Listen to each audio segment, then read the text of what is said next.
this is. Okay, you're live. We are. This is live. Oh my God.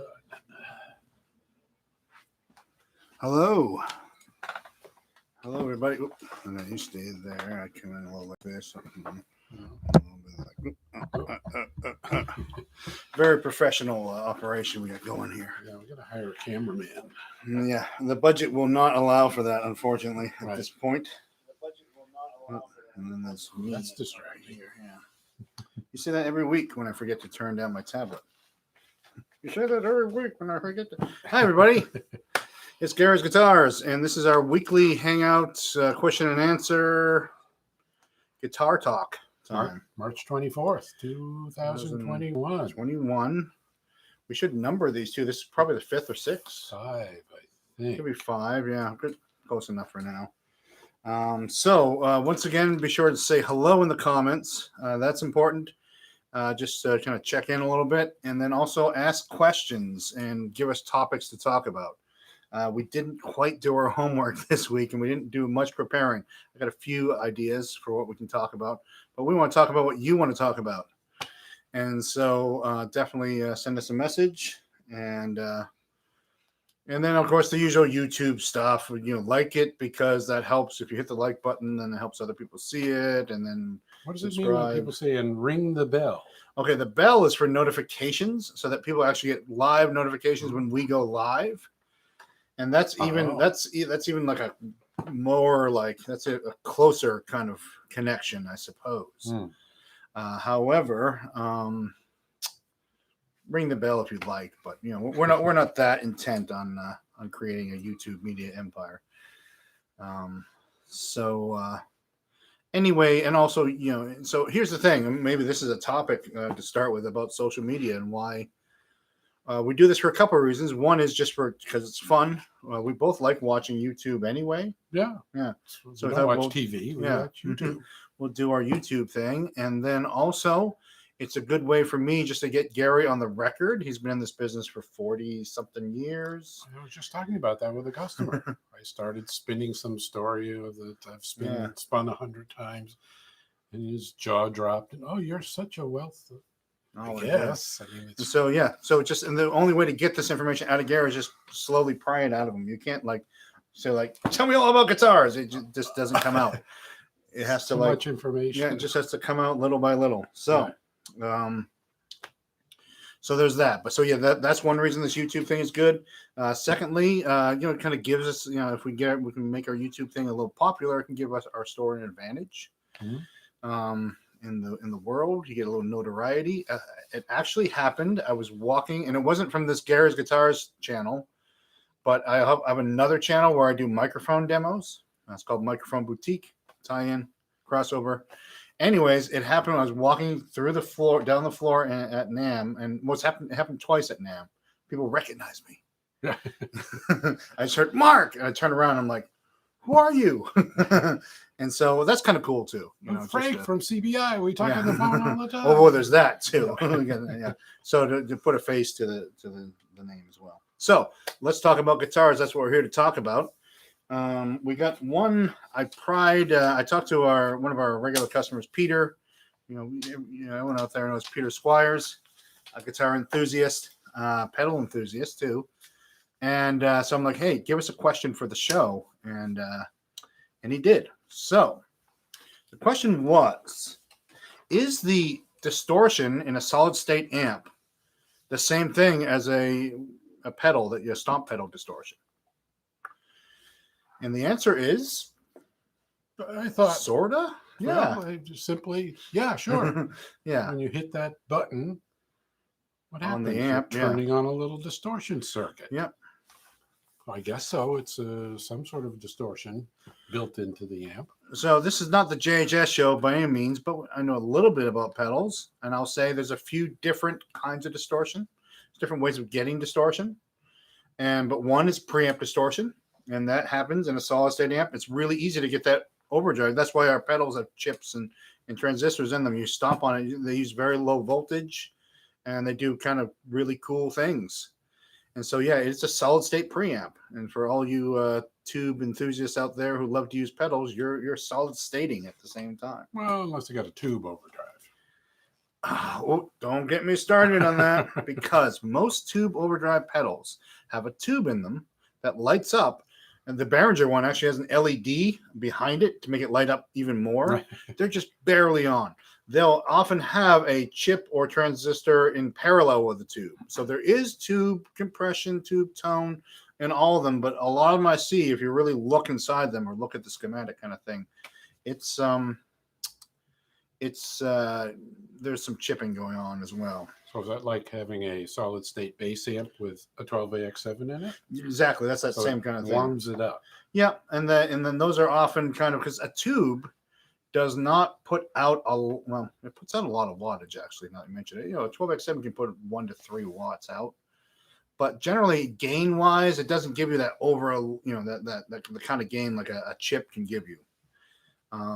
And so tubes are often in things like this has a tube preamp. It's a marketing thing. Yeah, it's always has been in a way. Tubes are good. Tubes good, right? Yeah, this got a tube in it. Yeah. Marshall valve state and PV valve state is a great example of that. Mm. You get a PV amp that says valve state. So valve is the British word for tube. But when you say because Jim Marshall said valve, and so like that's why I have a valve amp. It's just a tube. There's no actual regulators in the end. My mind just went off the tracks a little bit. And I'll talk a little bit more distortion later in another one of my conversation starter things. For those of you just joining us, leave a question or a comment in the comments and we will get to it. As a matter of fact, something's come up. It's not coming up on my tablet. Oh, that's inconvenient. Yeah. Oh, our friend from Ireland just said hello. Hello from the United States. What are your thoughts on the U.S. The Classic 30 versus the new Chinese ones? Asian-made version of the amp versus the old U.S. and U.K. made. There's a little thing we can chew Classic on. 30 PV? Yeah, PV Classic 30. Now made in Asia, like a lot of things are. That's actually something else I was going to talk about today, about Asian manufacturing. So PV Classic 30, let's tell everyone about them first of all. Yeah. When's the first time you saw a Classic 30 PV? Early 90s, maybe. PV had made tube amps before. Most memorably was the Mace. I think it was 200 freaking watts.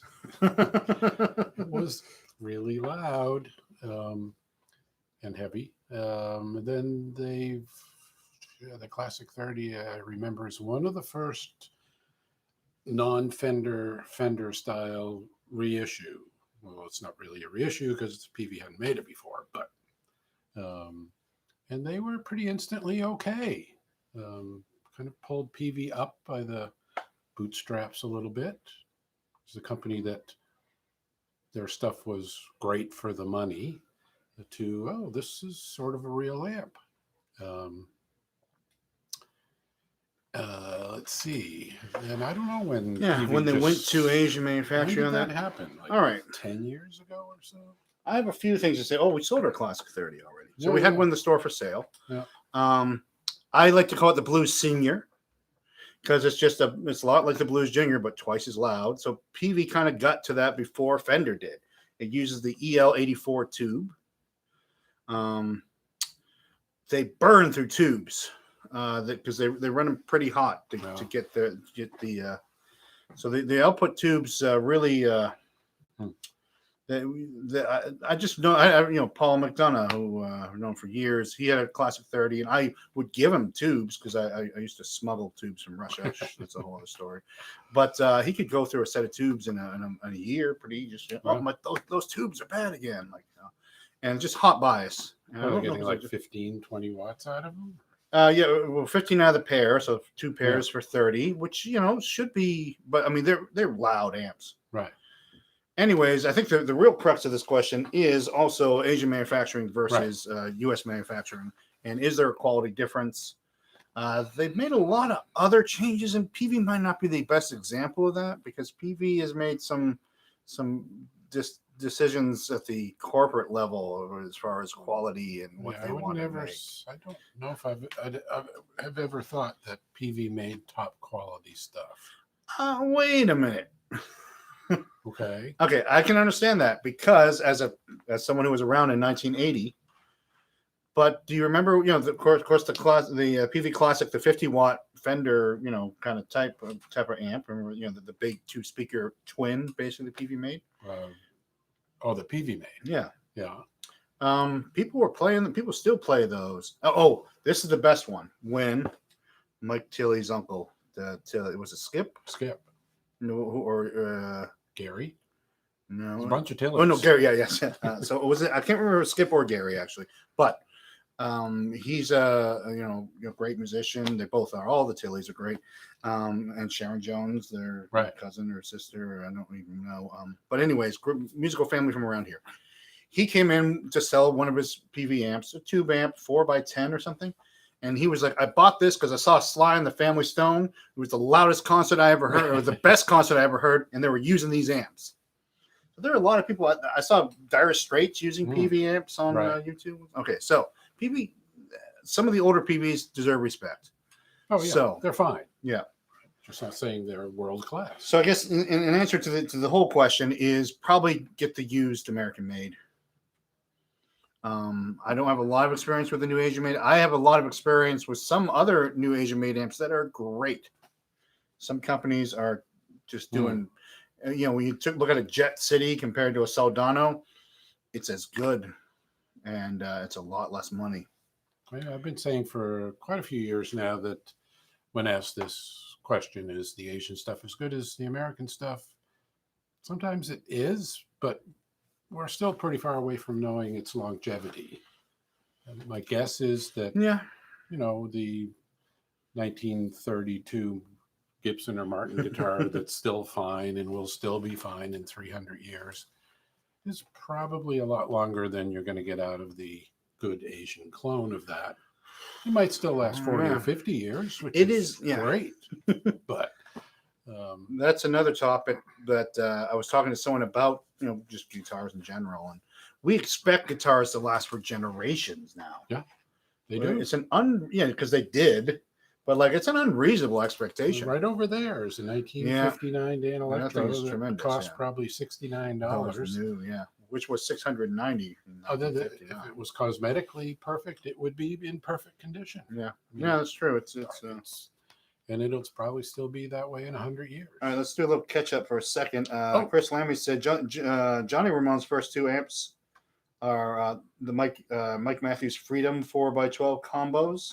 They were transistor amps with a big muff circuit. So there you go. Mike Matthews did make some amps, and he claims that his new Dirt Road Special amp, which I intend to get here, he's reissuing that. He reissued it now, and he claims it's just like the 70s. It's solid state, but it's a real 70s amp, and so I'm going to check one of those out. Big muff circuit. That's a great idea if you want to make a big noise. Right. I have a Black Star Clean Boost and a TC Electronics Tube Pilot running into an acoustic lead 120.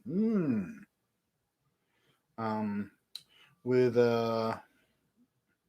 low input on the clean channel. They sound great. That's a good point. Those acoustic amps are great. The old acoustic? The old acoustic amp. That's what he's talking about. The new acoustic amps. Oh, yeah. The new acoustic amp. Acoustic, unfortunately, now is owned by Guitar Center. It's a Guitar Center brand, and they are not so good. And I don't want to be famous for the guy who poops on Guitar Center, but some of their store brand stuff is good. Roadrunner stuff, great. Great bags. Live wire cables, not so much. Cheap.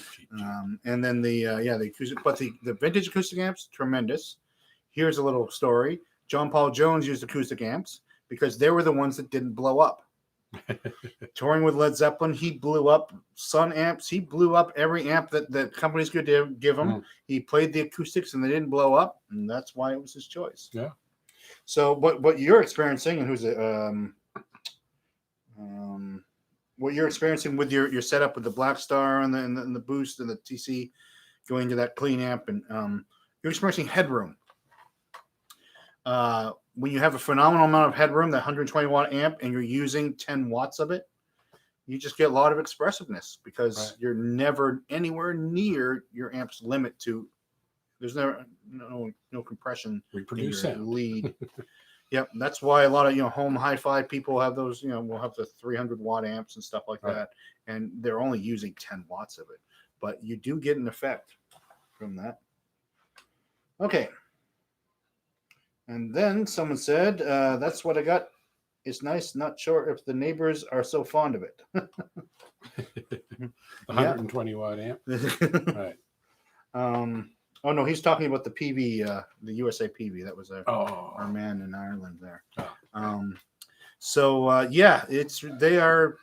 That's why I said, like, if your tube life, if it seems to eat tubes, that's what they do, because they are working hard.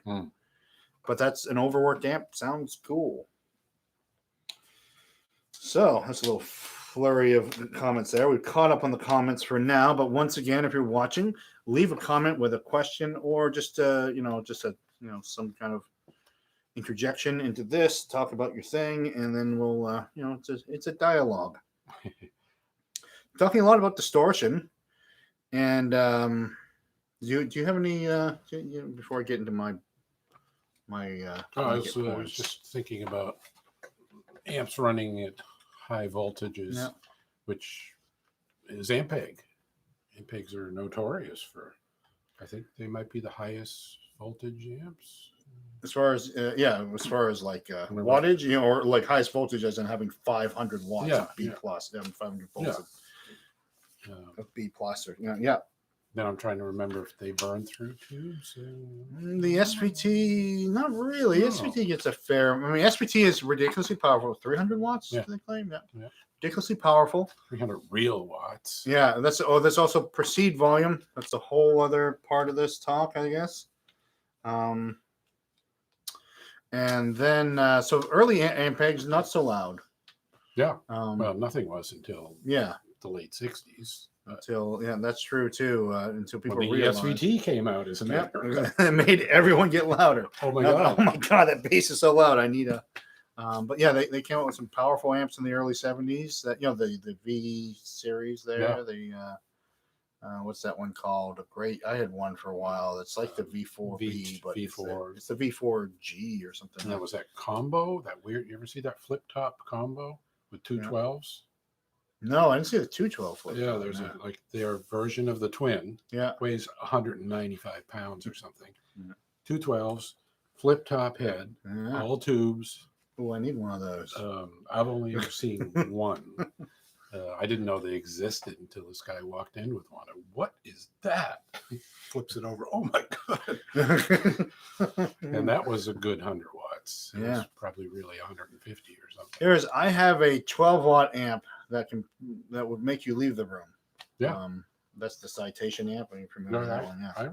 Yeah. I bought that from Gary in 1990. When you were like 18 or something. Yeah.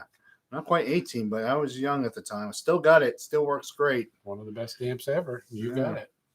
And some reason it just, because there's that kind of perceived wattage, and there's also an equalization, what frequencies, what overtones do, and just how, like, oh my God, that thing is, loud in a good way. But here's just something to talk to you folks about. What about playing loud? I know we have Chris Lammy on the line here. He was watching. He's in a couple of notoriously loud bands. Most significantly the Jabbers, New England's punk royalty, I guess we'll call them, or something. But they were. Sure. I mean, I've been to some Jabber shows, man. And you got to be loud to do that. You can't do that at a whisper volume. So, but the reason I bring that up is people are not playing as loud as they used to. Right. Not even half as loud. Yeah. Yeah, it's everybody's downsizing. There was somebody here today. He has I forget what. He has a bass amp that's a couple hundred watts, and he played in bands for years with it. It was great. Now it weighs 90 pounds, and he's sick of lugging it around, and he's oogling the little Fender Rumble and the Mark bass amp, and this would be great, but is it going to sound as good? Is it going to be loud enough? Well, probably. Because loud is not loud anymore. I go to see a high school band, well, not in the past year, but a loud local band, and you can talk. We can have a conversation. Maybe a little loud, but not like ear bleeding loud like the 70s and 80s. So, so I think audiences are less willing to experience the loud music. I think Mhm. people, but also the musicians are being they are being a little Right. like, oh, I don't know, I don't want to show up with a Marshall stack.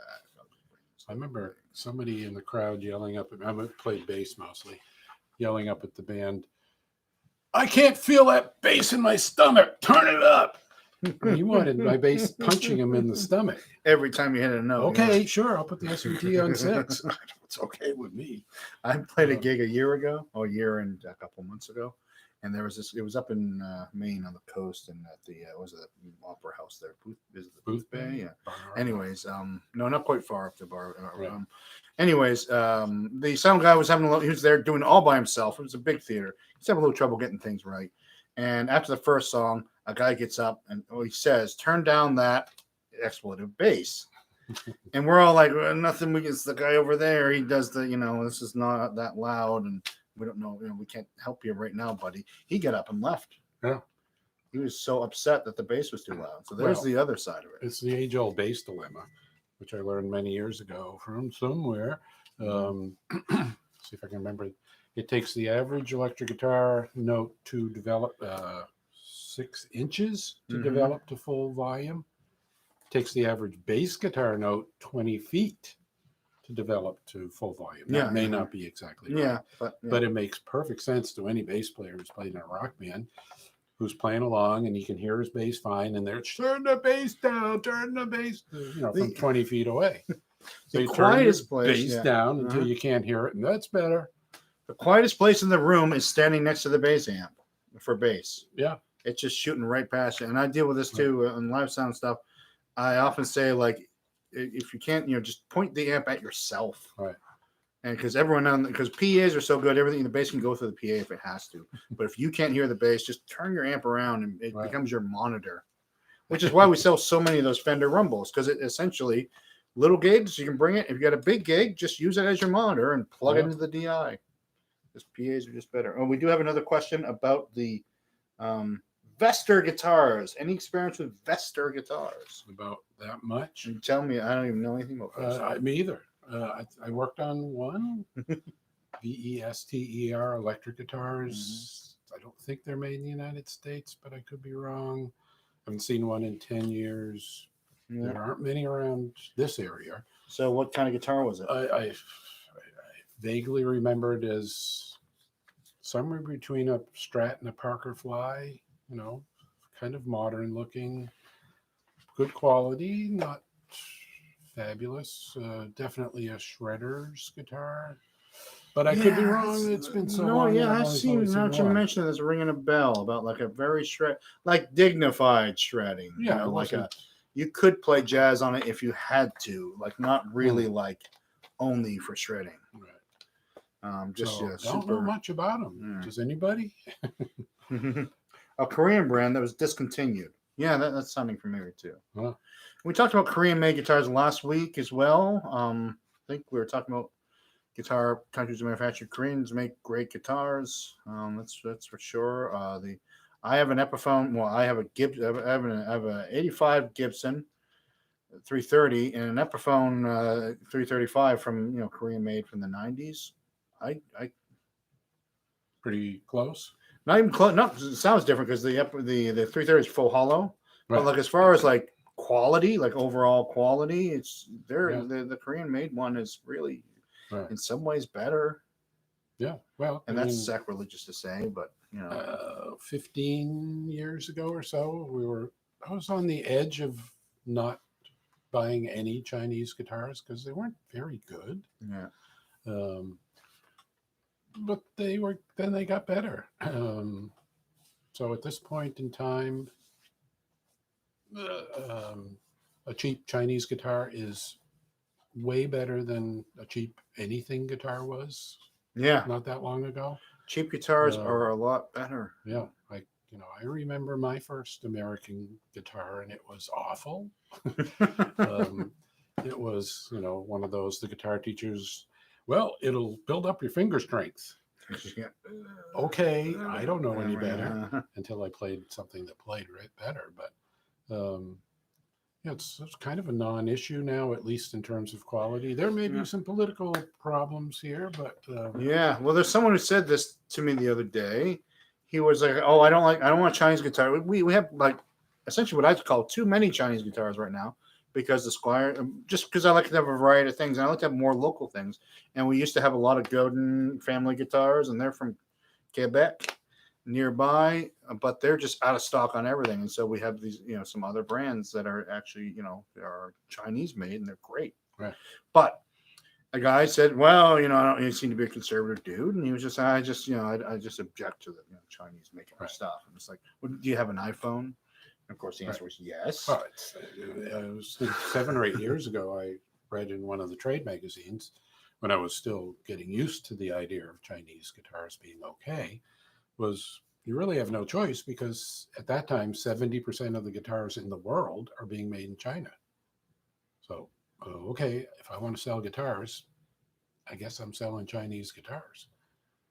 Fortunately, the quality has been fine, so that part of it is not a problem. Yeah. Well, so anyways, the point is the iPhone is $40 worth of parts and $600 worth of marketing Right. and design. The marketing design is done in the U.S. The same thing with these guitar companies. Americans are making money off these instruments, and the Chinese are making them for us. We should be thanking them because they're helping keep the price down. Because if an American designed it and it was made in America, which is less and less possible now because of price, just price. So on that Price long list of pressures. what's wrong with our country right now. Yeah, there's that, but you look at a country with strong, strong manufacturing base that still exists, like Germany, for example. But we all can't be Germany. It is a globalized world, and Germany's having difficulty being Germany right now too. Right. And there's other things that come along with it. Oh, Chris Lammy wrote back that the last 25 years, his overdrive comes from a Carvin X 100B head you guys modded 30 years ago. Carvin head? Yeah. Another odd piece. And I rip out the tones and go straight to the input to a DiMaggio Super Distortion. Yeah. Well, that's some classic stuff. Well, Carvin's interesting. We got a Carvin guitar in the store right now. Three things I can tell you about Carvin. One is Frank Zappa, who everyone says had the best ears ever. He could hear like one string, in an entire orchestra do something funny. Like it's just the legend of his ears, or it's just never ends. He was a Carvin endorser, and he played Carvin guitars. He used Carvin mixing consoles in his mobile truck recording thing. They had like an advertisement with Frank Zappa and a bunch of mixers behind him. So either he got some kickback or something, or they were paying him, or he could be right. Well, they were Carvin surprisingly influential. When I was very young and first getting into the guitar world, I remember I had a Carvin catalog. I wish I could remember the kid's name. It was like this 8-year-old guitar phenom who was connected to Carvin, and his picture was on the cover. And they were Southern California. The quality was apparently pretty good, but mostly they sold parts. I mean, you could buy you could buy pickups. They made some of the first upgrade pickups in the 70s, right? Like I remember everyone had Carvin pickups in their Les Paul. Yeah. So at the time it was Fender. If you're playing electric guitar, Fender, Gibson, and sure Carvin. Because what else is there? Maybe Dan Electro, but they were kind of gone by then. So they were a force for a while. Then they went to their own little corner of the world where you bought direct and stuff. Yeah. Which is probably how they kept their prices low during the direct sale. Yeah, no their prices middleman. were always kind of low. Right. But they were always influential. But they weren't in stores, from Zappa to Steve Vai and probably a few other shredding guys. And the quality has always been fine. It's always been a bit of a challenge for a store owner because the other half of the guitar world is what? A Carvin? Yeah. What's that? Yeah. I'm not paying money for something I never heard of. Yeah. because they don't get the market, because they're not in stores. They don't just get Right. seen every day, or they're only used in stores. Now they are being manufactured under the name Kiesel. Yeah, their guitars are, and I think the electronics are a different company. So they split up. I don't know what happened. If somebody bought the company, or That's a good question. If anyone out there knows what happened to Carvin. As a guitar Let us dealer, the other thing I think of immediately with Carvin is one of the most confusing companies, because they rarely put the model on their guitar, and they had 8 versions of the same guitar. Yeah. So And RS-20 620 was exactly the same as a ZD 430, except the tremolo was a different tremolo or something. So when people bring in their Carvin guitar, and what's it worth? Well, what model is it? I don't know. Well, give me an hour. I'll figure it out. Like do some serious research. Yeah. And they did special order stuff in the catalog days too. Like when they were literally, you get the Carvin catalog in the mail. I remember my brother got it every month. Yeah. And you could just get them to make whatever you wanted, and so that makes it more confusing too. Yeah, Carvin's an interesting company because they did things their own way. They were, right. And the quality was always fine. Like this. Is that Carvin behind us right now? I think you might be able to see it. One, whatever model that is, I forget, 600 or stuff like that. If you see it in the video, I don't know, but yeah, there it is. Yeah, and it's one in the back. Yeah, it plays like butter. Yeah, it's $6.99 or something like that. No, $7.49. Yeah, I have good things to say about them. Now, however, I don't own any of their guitars. Yeah, I never owned one. Sold a bunch of them. Yeah. Worked on a bunch of them. One of the comment actually from Chris Lamley said, girls dig big amps. So it's rock and roll. That's what it's all about. That's that's what fuels the rock and roll world, really. What do the girls like? Are the girls watching the bands? I don't know. Yeah, well, when I was a teenager, it was probably reason number one to learn guitar. Yeah, to impress girls. I mean, it worked for Elvis. I'm not going to be Elvis, but small portion of that. No, we can't deny that this is, or just to impress people in general. If you want to impress guys or girls or whoever you want to impress, it's just like playing rock guitar makes you more impressive for sure. All right. So anyone watching, for those who are just joining us, of course, we're just going to jibber jabber and leave a comment with a question or something going on, and we will comment, question, whatever, and we'll just put it into the discussion. I do have this tablet over here that I do check periodically that's supposed to tell me what the questions are, but I might have to. It looks like there's more action on the internet over here. Oh. It's not the same. Oh, no, it is the same list right now. But sometimes my tablet doesn't update well enough sometimes. So, well, I had the idea I could talk sort of briefly about Gary's guitars. Okay. Which I do occasionally, but haven't done here.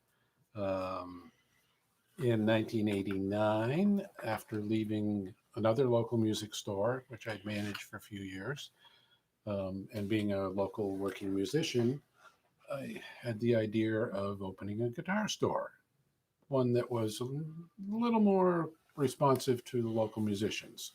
At the time, we had 3 chain stores in Portsmouth and 2 independent stores, and they were all fine, but they were all kind of typical. Me and everybody else I knew that played guitar would go there to get things done or to buy something, and it was fine, but it was never fabulous. So I thought, let's change that a little bit. Let's add to that a little bit. Let's have a shop that's really service oriented. Customers can come in, they can talk to the people working on it. They can go stand next to them at the workbench. That was a thing with Daddy's. You couldn't, the guy working on guitar was in Salem. Yeah. So you just had to give it to him, make a note, and then they could get it back in a week or two. But, I wanted to, we'll have to send it back. So anyway, I was a budding guitar repairman at the time. I had learned from a couple other guys that I worked with who were good at it. And Chris Pern, who was a luthier from Peterborough, building guitars and doing repairs, him and I met and become friendly. He was doing some work for the other store that I worked in. So it said, well, if I got Chris involved, we'll get a space that he has a really nice shop and we'll have some retail space and then I'll start a business. And it worked out pretty well. The time it was the 6th store in Portsmouth, so there was definitely competition. And there was a time when it was the only store in Portsmouth. Well, that's much later on. Yes.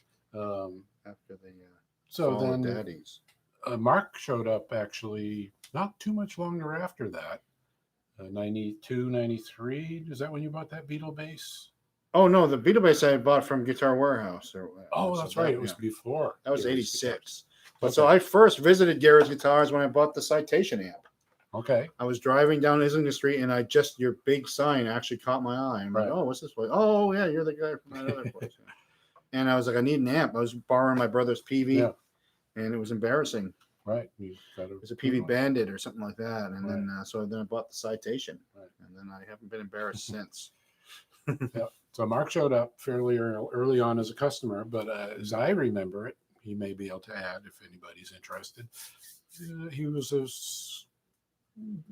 a regular customer, becoming more and more regular, and started hanging out a bit. And when did you start actually working in the store? 97 or 98, I think, yeah. So about 8 years after the store opened. Yeah. And we survived interested in it. Y2K. And the Great Recession. No, the Great Recession. Right. And then moved here actually in 97 or 99. And Paul was here by then. Yeah. Paul, our electronics guy, he answered an ad in the paper because the guy I had been working with for many years went away. Yeah. So I put an ad in the paper, I think, and let the word out looking for somebody. And Paul showed up wanting to learn about tubes and tube amps, but had a vast experience with everything else from VCRs to TV sets. And well, actually, the interesting thing is, his knowledge of electronics is actually more than a lot of tube amp repair people with like special, because he came from he was a repair person from Montgomery Ward in there. Yeah. But he trained with a degree and and then he learned all the kind of the difference between an AX7 and an AU later. But he learned, instead of learning the easy stuff, then the hard stuff, he learned the hard stuff and then the easy stuff. And then Woody showed up right around there. Yeah. Late 90s. So that was really the core of Gary's Guitars, was me and Mark and Paul and Woody in chronological order, I think, for the next 20 some and years. Chris was there the whole time, but Chris passed away. Maybe 5 years ago now. I can't remember. 2013 is stuck in my head. Well, he's So anyways, that was the store, and the competition slowly dwindled away to when Daddy's closed. Actually, was the only store in Portsmouth for a year until Guitar Center showed up. And then I made Mark buy the store a couple of years ago. Gary was going to close the store if I didn't buy it. Essentially, he was like, either I'm going to close the store or you're going to buy it. And I just wanted the store to go on. So my life was perfectly simple and easy before I bought this store.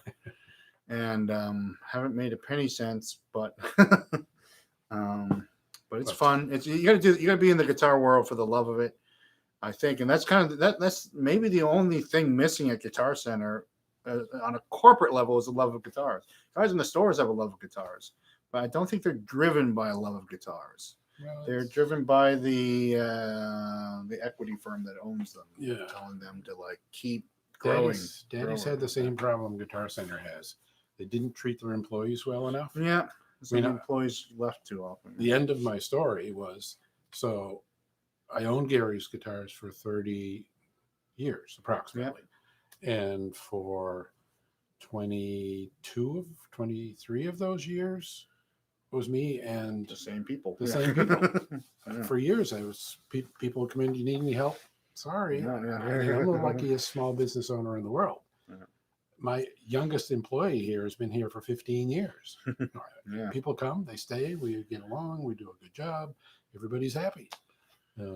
But Guitar Center and Daddy's, from people I know that work there, their employees are treated pretty poorly in terms of pay and incentives and health insurance. What's that? Yeah. So nobody stays long enough to get good at the job is the point. Yeah. Actually, a couple things came in on the chat, so let's just check in here for a second. And that's my story. That's the Gary's guitar story. That's so one is any thoughts on the Ibanez SR basses, new and old? You know the SR series. I do have one Ibanez bass story. It's not. It could be sound. Is it SR or SG? Sound Gear, is it? Or, no, I don't know. Well, anyways, I saw the Prince exhibit at the O2 Center in London. It was traveling. You'd think I'd go to Paisley Park, but actually I just happened to be in London when the exhibit happened to be there. And so we went, and I went with a friend who was a big Prince lover. And so he bought the VIP tickets, so they call it the Gold Experience, which, Prince style, And so we get to go in the backstage area and almost touch some guitars and that kind of thing. Anyways, what I noticed in the whole exhibit, they had his Hohner, they had all the basses. Well, that one cut the Cloud bass, the Batman bass, which but all the other basses were Ibanez basses, and kind of economical Ibanez basses. So, and I think he just liked the sound. He wanted the thing that sounded like he wanted the sound on the record. And his records, the actual bass isn't making the low note. The kick drum is. So I think he liked to have those basses be slightly short scale, slightly trebly, and that's why he preferred. And so that's the Ibanez SR bass experience for me. Is when I try them out, I'm like, this is cool. It's not a boomy bass. It's just a cool other kind of thing, and maybe slap on a little bit. So it depends on the sound you want to get out of it. I have tried a bunch of them because they do make them left-handed. There seem to be left-handed models everywhere. Aircraft one time had 5 of them left-handed Ibanez basses in the window. It's a record in New England, I think. I think they're just made to buy them or bought them accidentally or something. But well, I can add. I don't have any specific comments about the SR series, but Ibanez in general, I've always said, is one of the best mid-range guitar companies. I work on thousands of them. I mean, they're very common. And I don't know if I've ever seen a totally bad Ibanez. They're all fine to really good. So thinking of it as a retailer, if it's a line I always thought, well, if I had to just pick a line, probably be Ibanez. But somebody 10 miles away has it, so they won't even talk to me. Yeah. But trustworthy, quality's good, price is good variety. They make everything. They're a great company, and they're very economical too. They're a couple $100 for a again, I don't know the SR, but it is not a Fender bass replacement, or it's not a Hofner bass replacement or anything. It's its own unique sound. I think they're kind of lightweight. So they're very streamlined in their design, and they have a sound. It's just I need a picture of an SR bass. Oh yeah. You've seen which one is that? Yeah, that's it. And then we have a question. Have you guys seen an upturn during the pandemic? I just read a Bloomberg story. Yeah, I hope so. Yeah, I'd say. I mean, the upturn is kind of met with the downturn, and they've corrected each other. And so I'll tell you this, the truth. July was Christmas numbers. Well, it was record-breaking June, numbers July. for last year, wasn't it? Well, last year in general. And, some of it is, I'm hoping I'm actually working on building the sales end more than Gary did. Gary, as everyone probably knows, Gary just loves to work on guitars. He's, I like talking to guitarists too. Yeah, there's that, but I resolved that, I don't like paying bills. Yeah, you don't like buying guitars to sell them. But anyways, so yes, the pandemic has been helpful to us in some ways. Just so, like I said, a lot of people began playing guitar again, and they probably The funny thing is when they're talking about the Guitar Center bankruptcy in articles I've read, they're always like, "Oh, due to the pandemic, Guitar Center was unable to." Like, the pandemic had nothing to do with Guitar Center's bankruptcy. It was imminent. As a matter of fact, every guitar store you talk to, they all say, In 10 years we've been talking about this. "Yeah, Oh, Guitar Center is going to be out of business next year. Oh, I'm an economist, and I know they're not going to survive 2014. There's that, It ain't going to happen. But the downturn, mostly it's supply chain problems that have affected us badly. Just sold. I got the Fender Ventura, the Telecaster Deluxe, the 2 pickup. I just sold it, and I ordered its replacement. It turned out to be great. I really liked it, so I immediately ordered a replacement, and it will be here in late August, maybe. So they're just having trouble. They're having trouble making enough guitars for everyone. Because they had record-breaking years, but also they're having trouble getting parts and this and that. So we had spotty inventory for a while. Right now we're doing okay. Okay. The guitars I ordered before for Christmas are now here. Right. So if it's not here, it might not be here for a while. Yeah, and if you see it, sometimes people are like, "Hey, you're a Godin dealer. Can you get me a Kingpin?" Like, I wish. Yeah, 2022. Yeah, they say, right? Yeah. If you see one, buy one, because I don't know when we'll see the next Kingpin. Right. Someone's asked, what currently in the shop's inventory leaves you saying, why is this still here? Well, there's a couple of reasons, like, why is it still here? There's why is this still here? Like, it's such a cool thing that someone should have bought it already. Or it's such a great deal. Such a great deal. Yeah. We try not to say that. I learned years ago that's like putting the hex on it. Yeah. This will sell really fast. You can give me lots of money for it and trade because, this will sell like that. Yeah. Oh, it'll be here for 3 years. And occasionally get one. Well, okay, I don't know if anybody's ever going to buy this, and you hang it up and it's gone in a day. Still here. Well, the L4. That's probably the one that I get the most questions about. Yeah. People at 51 Gibson. Yeah, the people you can probably see it back there. People love it. It's great. It's in incredible condition. And it's been here for 2 years now. Year and a half. I bought it when I bought the store. Yeah, so it's almost 2 years. But I don't mind having it here. That's the other thing. It's it's money in the bank. Right. But the Fender Princeton 65 reissue, the blackface one. blackface, Yeah. $5.99 with a Mesa Boogie Black Shadow. Is it? It was a Celestian Black Shadow, which I didn't know Celestian made Black Shadows. Well, I think it's branded Mesa Boogie. Speaker. So someone swapped it to a 12-inch speaker. We compared it to our 10-inch, our standard Princeton, and it does have a little bigger presence from that 12-inch, that huge 12-inch speaker.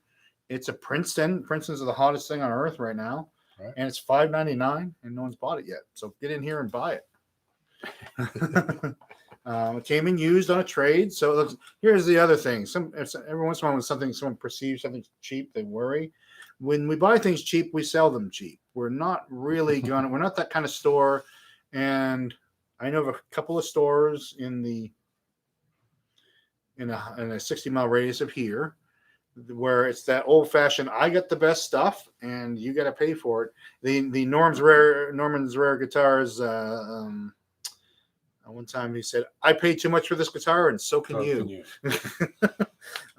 So when people used to ask me, how did you come up with the price for this? I said, well, it depends on what I paid for it. Yeah, so some things we just cheap, you get it cheap. If I pay a lot, you pay a lot. I just have to make a profit. So sometimes something comes in on a trade, and we got a good position in it. We can put a good price on it, and that determines.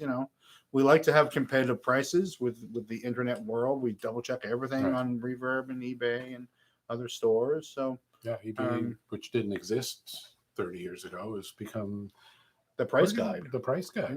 Yeah. If that's what people can buy it for on eBay, that's what we sell it for, pretty much. Yeah. Let me just think here. What? Anything else? We don't have as many used guitars as we like to. The NS bass. NS bass, yeah. So many people love it. So many people picked that thing up and almost bought it. It is nuts. But it's still here. Yep. And when we first got it, it was like, But whoa. two this thing's people great. swear they're going to come back for it. If you're not familiar with what Ned Steinberger's doing these days, Yeah. still headless, but very light. It's all wood, I think. Yeah. It's a composite fingerboard. Yep. EMG pickup, piezo pickup in the bridge. And it does everything.